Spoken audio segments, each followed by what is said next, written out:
Efa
ampifaliana lehibe no hiara-banantsika tsirairay avy a natratran'izao fotoana izay fiarahantsika isan'andro izao.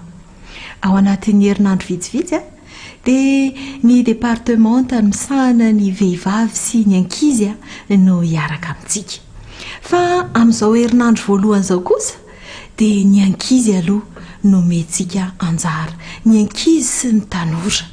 Ary tsy midika akory izany hoe avelao zareo rery no eo fa ny lehibe mandeha, fa andeha isika mianakavy hiaraka, hanodidina ny radio, hanodidina ny telefona na ny fahitalavitra na ny ordinateur izay anarahantsika n'izao fandaharana izao. Ary na idada, na ineny, na izoko, na izandry dia anisan'ny mahazo tombontsoa amin'izao fandaharana izao. Mialohan'ny hidirantsika amin'ny resadresaka ary dia andeha aloha isika hiarivavaka.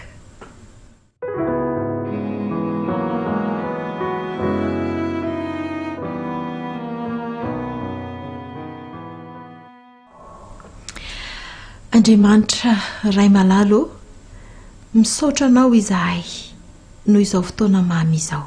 Mideranao koa anefa izahay, mankalaza ny anaranao satria lehibe sy mahatalanjona ny fitantananao ka mbola velonaina soamantsara izahay afaka mandre izao fandaharana izao. Misaotra satria ny fitahianao irery ihany no nahatoy izao anay. Ankehitriny ary dia mangataka aloha izahay mba hanadiovanao ny tenanay tsirairay avy, ny fisainanay, ny fonay, sasao ny elokay, mba hadio izahay mba ho vita fihavanana aminao ary mba handray anao tsara ny fonay sy ny sainay hitoerany teninao.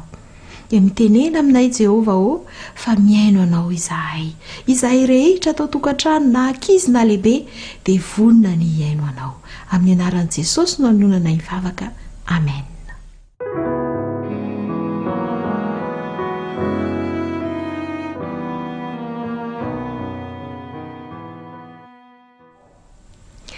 Ny loha hevitra lehibe izay arahantsika mandritra n'izay andro maromaro izay dia mitondra lohateny hoe antomotra ny andro ody aho. Antomotra ny andro ody aho. Mahatsapa ve isika tsirairay avy fa tena atombotra ny andro, miazakazaka ho amin'ny faharavana izao tontolo izao. Betsaka ny aretina etsero, betsaka ny korontana ihany koa raha manara-baovao isika dia toa ohatra misa fotifoty be ihany ny fiainana eto amin'ity tany ity. Antomotra ny andro, tena atombotra izany. Tsy fantatsika hoe rahoviana, fa ny zavatra rehetra dia efa manambara fa efa miakaiky ny fiafarany izao tontolo izao. Dia misy fanontaniana lehibe mipetraka eo amin'ny ankizy sy ny tanora, manao hoe hoakoho ve izany? Ary izay no resahantsika amin'ity anio ity. Hoakoho ve izany? Satria ny afatra rehetra izay ampitahaina amin'izao fandarana izao dia indraindray toa ohatra ny hoe ny lehibe ihany ny tena voakasika ve? Sa misy antokony olona hafa izay voakasika? Manahoana re ny ankizy sy ny tanora? Ho azy ireo ihany koa ve izany? Ary tena izay indrindra ankizy namako, ry tanora malala, tena ho anao izao afatra izao. Ho anao ane ny famonjeny, ho anao ny fitiavan' Jesosy, ho anao ny namonjeny Jesosy, ho anao na noloran'ny ainy teo amin'ny azo fijaliana. Natolony ho famonjena sy anao, ho atsika rehetra ny planina rehetra izay nataon'ilay Andriamanitra ray ary no tanterahan'ilay Andriamanitra zanaka dia ny nanolorany ainy. Fitiavana lehibe ho aiso anao izany. Ary amafisin'ilay toko sy andininy izay efa haitsika tsy anjery tsara, na ankizy na lehibe dia mahay azy tsara. Dia nijaonina toko 3, andininy 9 izany. Inona voalazany izany toko sy andininy izany? Ainy ankizy tsy anjery tsara andenge ovakitsika ilay izy. Fa toy izao no nitiavan'Andriamanitra izao tontolo izao. Ahoana tsara hono lohatra eo? Toy izao nitiavan'Andriamanitra niza izao tontolo izao ianareo ve rakizy sy tanora avelan'izao tontolo izao? Tsia, tena tafiditra ao anatiny. Tian'Andriamanitra loatra izao tontolo izao. Tiany ny olona rehetra. Tiany ianao na lehibe ianao, na tanora ianao, na ankizy ianao, na manahoana toerana misy ianao, na manahoana faripahaizanao, dia tian'Andriamanitra ianao. Dia ho toizantsika ilay vaky teny, ahoana ho izy? Nomeny ny zanan'ilay tokana mba tsy ho very izy, izay rehetra mino azy, fa hanana fiainana mandrakizay. Mbola misy fanavahana ve? Izay rehetra mino azy. Izany no manambara fa natao ho anao ihany koa rakizy malala, sy ho anao ihany koa ry tanora malala ny fitiavan'Andriamanitra, ho anao ihany koa ny famonjena. Satria hoe ahoana ny teny farany ao? Fa hanana fiainana mandrakizay. Tian'Andriamanitra hanana fiainana mandrakizay ianao. Dia mipetraka indray fanontaniana. Satria voalaza teo hoe mba tsy ho very izay rehetra mino azy. Fa nga ny ankizy sy ny tanora koa mba mino an Jesosy? Ye, tena mino an Jesosy ary tena mahasarotiny an Jesosy. Andeha ne hamaky toko sy andiny anankiray isika. Ny Mateo toko 7:20 andiny ny 9, ary hitantsika ihany koa amin'ny Marka toko 7 andiny ny 12. Dia izao ny voalaza. Fa nazovy ho Jesosy io fa nazovy no hanafitohana na dia iray aza amin'ireny madinika mino ahy ireny. Dia tsara lavitra ho azy raha hanatonana vato lehibe fikosoa ambary ny voziny ka alendika any amin'ny ranomasina lalina izy. Tena sarotiny dia sarotiny Jesosy. Mafy an'izany tenin' Jesosy zany. Nazovy ny manafitohana na dia iray aza amin'ireny maninona? Madinika maninona? Mino ahy ireny. Aikay na ankizy ary na tanora ary dia mino an Jesosy. Afaka ny ino an Jesosy. Ary anisan'izay mino an Jesosy. Midika izany fa tsy natokana ho an'ny lehibe irery ihany ity finoana an Jesosy ity famonjena ity. Tsy natokana ho an'ny olombitsy na karazan'olona vitsivitsy ihany, fa natokana ho an'ny rehetra tafiditra ao anatin'izany ny ankizy sy ny tanora. Ary ho an'ny ankizy sy ny tanora dia notsindrian Jesosy mafy loatra satria sarotiny izy. Fa maninona reno dia sarotiny toy izany Jesosy? Satria araka ny voalazany teny teo aloha, fa mba anana fiainana mandrakizay. Aika ity finoana Jesosy ity dia azahoana ny fiainana mandrakizay. Tiany Jesosy ahazo ny fiainana mandrakizay koa kay ny ankizy sy ny tanora. Mbola misy toko sy andininy anankiray izay ho jerentsika manazava izany. Njaonina toko 7 andininy 9:30. Njaonina toko 7 andininy 9:30 dia manambara toy izao. Izay mino ny zanaka manana fiainana mandrakizay, fa izay tsy mino ny zanaka dia tsy hahita fiainana. Zava-dehibe izany. Ary izay ny tena nahasarotiny an Jesosy ny amin'ny hoe ny madinika mino azy ka atao tsinotsinona. Matetika tokoa mantsy isika lehibe dia raha mahita ankizy manambara ny finoana an Jesosy dia amaivantsika izy ireny. Na ataontsika tsinotsinona mihitsy ary mbola tsy anjaranao izany. Indraindray manolo tena ho an Jesosy izy ireny. Mbola tsy fotoanan'izao. Andraso aloha ianao lehibe tsara dia afaka manapa-kevitra no amin'izany.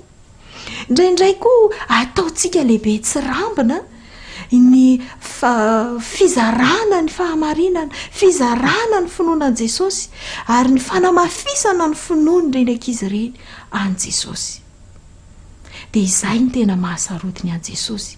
Aikay io finoana an Jesosy io no ananantsika ny fiainana mandrakizay ary tiany Jesosy hahazo ny fiainana mandrakizay ny ankizy sy ny tanora dia sarotiny izy. Zava-dehibe izany ny mino an Jesosy. Ianao rakizy, ianao ry tanora namako, mino an Jesosy ve ianao? Tena mino an Jesosy ve ianao? Dia mipetraka indray fanontaniana, mino an Jesosy tokoa ve za ozy ny ankizy? Mino fantatrao ve ry tanora i Jesosy? Ye, fantatro tsara, mino azy dia ahoana zany mino an Jesosy zany? Jesosy tokoa ane ilay tany an-danitra izy mipetraka dia tonga teto an-tany izy dia nanao fahagagana izy dia maty ho antsika izy dia niakatra any an-danitra izy, any an-danitra izy zao. Dia zay janonatreo ve? Zay ve le mino an Jesosy? Fahafantaranao an Jesosy ve dia ampy hoe mino an Jesosy? Fa ahoana marina le mino an Jesosy? Satria raha miantoka ny fiainantsika mandrakizay no hoavintsika mandrakizay dia ilayntsika ny mifototra tsara sy ny mahafantatra tsara hoe ahoana le mino an Jesosy. Ny fahafantarantsika ny fiainany ve izao mino fa Jesosy dia sao. Ny fahafantarantsika ny zavatra nataony Jesosy teto ambonin'ny tany ve dia ampy hoe mino an Jesosy Ny fahafantaranao ve rakizy fa Jesosy tianao, Jesosy dia mikarakaranao any an-danitra izy zao. Dia rehefa misy zavatra manahirana antsika dia mivavaka aminy dia ampiny, ampy ve izay? Inona no mbola tokony ataontsika ry tanora namako? Inona no mbola tokony ataontsika rakizy malala? Dia izao manko misy anankiray izay mino koa izy. Mino izy mino an Jesosy izy, mino an'Andriamanitra izy, fa zavatra hafa ny ataony. Iza re zany? Ny devoly. Mino izy fa misy zavatra miseho eo aminazy. Andenga jerentsika sao dia lasa ohatran'izany isika. Jakoba 2:7 tapany 2. Jakoba 2:7 tapany 2. Dia izao ny lazainy, ny demonia koa mba mino izany ka dia mangovotra izy. Maninona hoe devoly? Maninona hoe demonia? Mino izy, mino an'Andriamanitra izy, mino an Jesosy izy, fa maninona izy? Mangovotra izy. Fa maninona izy ny mangovotra? Satria hafa ny fiainany, hafa ny zavatra ataony. Fantatritsika tsara zany devoly izany. Manao ny tsara ve zany rakizy? Manao tsara ve izany ry tanora namako? Fantatrareo tsara hoe inona ny ataony devoly. Mangovotra izy satria tsy mifanaraka amin'izay finoana izay ny fiainany. Inona zany no tokony atao? Satria raha mino fotsitsika, mahafantatra fotsitsika hoe misy Jesosy, zanak'Andriamanitra Jesosy, ary zao avy ny ataony. Raha izay fotsiny dia sao dia anao tahaka ny Satana itsika dia angovotra, satria fantatritsika hoe inona ny hafaran'ny Satana. Ho levina mandrakizay izy. Sao sanatria ho levina mandrakizay ihany koa isika hiaraka aminy. Inona zany tokony atao? Andeha ho jerentsika ny Jaona 4:12 andiny 2. Jaona 4:12 dia ny andiny 2. Izao ny voalaza. Lazaiko aminareo marina dia marina tokoa, tena marina zany hozy Jesosy lazaiko aminareo tena marina hoy Jesosy. Ahoana hoy izy? Izay mino dia ny asa ataoko no ataony koa. Raha mino an Jesosy zany isika ry tanora rakizy malala dia ny asa ataon Jesosy no ataontsika koa. Inona zany ny ataontsika? Dia eo zany tsika mijery indray, inona moa ny asan Jesosy? Nahoana moa ny fiainan'i Jesosy? Ary izay mampangovotra ny Satana, satria tsy ny asan Jesosy anie no ataony, fa ny mifanohitra amin'izay ataon Jesosy. Raha Jesosy mamonjy atsika, manavitra atsika, izy indray mamono atsika ary manao izay havery atsika. Dia izay mampangovotra azy. tsy mba ny asan' Jesosy no ataony, tsy ny toetran' Jesosy no toetrany, tsy ny fiainan' Jesosy no fiainany, tsy ny fitenin' Jesosy no fiteniny. Ary isika mba manahoana? Inona ny ataontsika? Isika ve mba manao izay nataon'i Jesosy teto ambonin'ny tany? Andenge iresadresaka vitsivitsy isika. Jesosy raha teto an-tany dia nizara ho an'ny hafa izy. Ianao ve rakizy, ry tanora namako, mba mijery ny hafa, mba mizara ho azy, mba manao tsara fanahy amin'ny hafa, mba mangora-po ny hafa ve isika? Manampy ve isika? Rehefa misy olona sahirana, dada sy neny ao an-tokantrano, mba manampy azy ireo ve isika? Mankatoa azy ireo ve isika? Izany nge nataon'i Jesosy tena nanampy any dada sy neniny izy, ary tena nanoa sy nankatoa an'ireo ray aman-dreniny izy raha tetỳ an-tany. Izay mino aho izy Jesosy dia ny asa ataoko no ataony.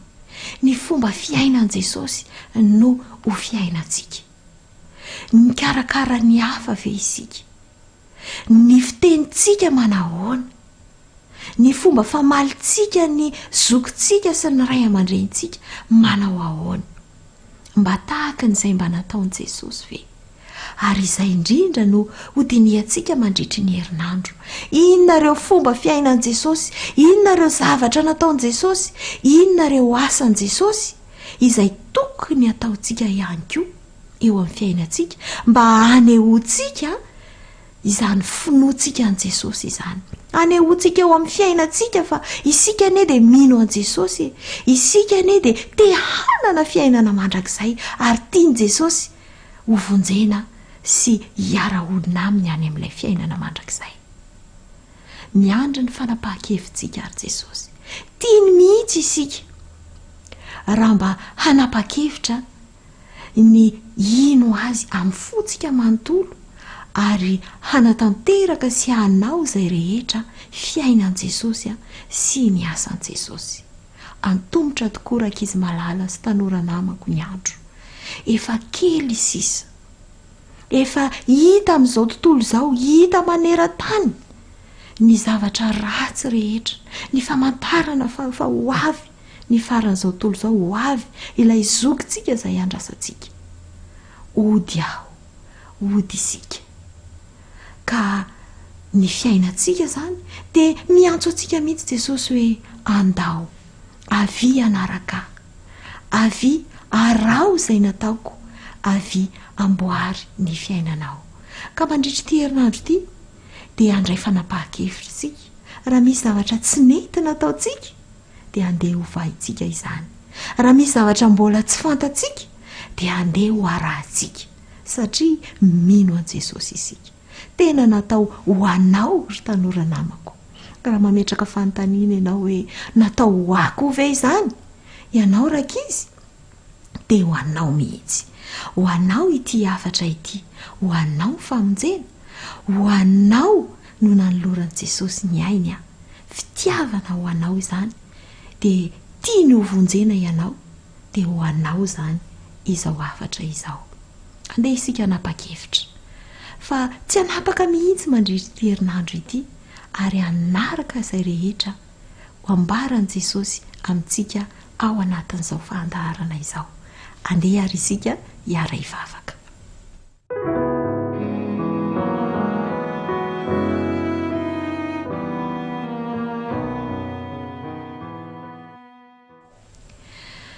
Andriamanitro, misaotra indrindra noho ny fitiavanao, misaotra indrindra noho ny hafatra mamy izay nomenao anay.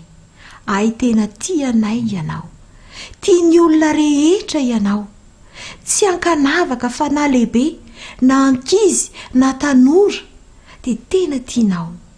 Eny nasongadinao tamin'io tian'io ity, fa tia ireo madinika ianao, ary te hamonjy ny madinika sy ny tanora ianao izay mino anao.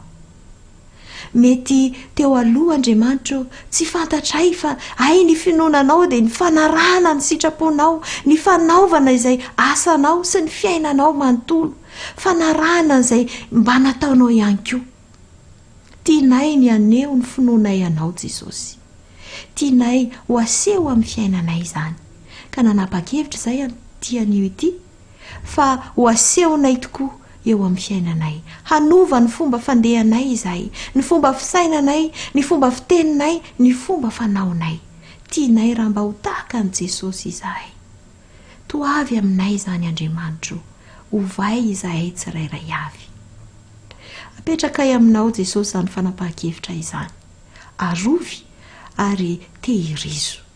Amin'ny anaran'i Jesosy irery ihany no hanonanay izany vavaka izany. Amen.